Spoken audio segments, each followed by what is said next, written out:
भारत के एक दूर-दराज इलाके में घने जंगलों के बीच बसा था एक पुराना गांव कालापुरा। ये गांव अब भारत के नक्शे से गायब हो चुका था, लेकिन बूढ़े बुजुर्गों की कहानियों में इसका जिक्र अभी भी डर के साथ होता है।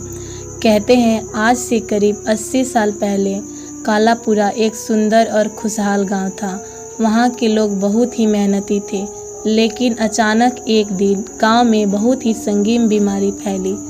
जो भी बीमार होता उसका चेहरा विकृत हो जाता और एक भयानक चीख के साथ उसकी मृत्यु हो जाती। डॉक्टर, तांत्रिक, पुजारी सब असफल हो गए। एक ही रात में पूरा गांव वीरान हो गया। किसी ने कहा ये बीमारी नहीं, श्राप था। समय बीता, लोगों ने गांव को भुला दिया, लेकिन 2023 में शहर से 5 दोस्त रोहित, अंजलि, विशाल, नेहा और करण एक यूट्यूब चैनल चलाते थे, जहां वे डरावनी जगहों पर जाकर वीडियोस बनाते थे। एक दिन उन्हें लैब में पुरानी किताब मिली, जहां कालापुरा का जिक्र मिला। बस फिर क्या था, एक नया वीडियो बनाने की ठान ली। वे अपने कार से जंगल की ओर निकले। रास्ता बेहद ही सुनसान था। कई किलोमीटर तक कोई इंसान नजर नहीं आया। अचानक रास्ते में एक टूटा फूटा सा साइन बोर्ड दिखा, कालापुरा 2 किलोमीटर पर।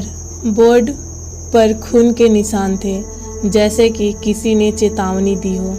जैसे ही वे गांव पहुंचे, सब कुछ असामान्य लगने लगा। घर जर्जर थे, लेकिन दरवाजे खुले। कुछ चूल्हों में राख थी, मानो कोई अभी अभी खाना बनाकर गया हो।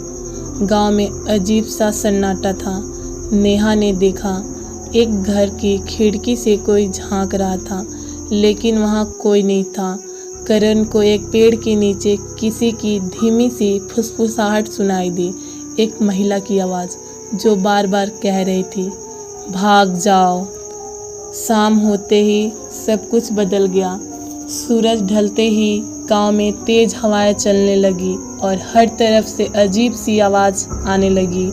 विशाल ने कुएं के पास सफ़ेद साड़ी में एक महिला को देखा, लेकिन वह एक पल में ही गायब हो गई। अचानक नेहा बेहोश हो गई। जब उसे उठाया गया तो उसकी आंखें सफ़ेद थी और वह किसी और भाषा में ही बड़बड़ा रही थी, जैसे किसी आत्मा ने उसे जकड़ लिया हो। वह एक पुराने मंदिर में भागे।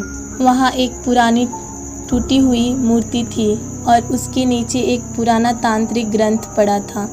रोहित ने उसमें पढ़ा, यह भूमि श्रापित है, आत्माएं मुक्त नहीं, बंद है।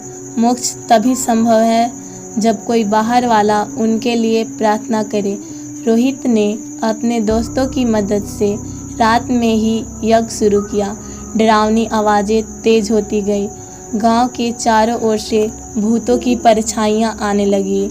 चेहरे पर गुस्सा, आंखों में आग। लेकिन उन्होंने जैसे ही मंत्रों का जाप तेज किया, आत्माएं एक एक कर शांत होने लगी।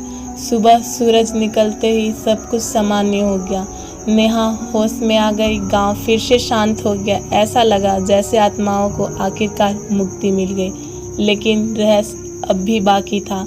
जैसे ही वह गांव से बाहर निकले, पीछे से किसी ने आवाज़ दी, फिर मिलेंगे।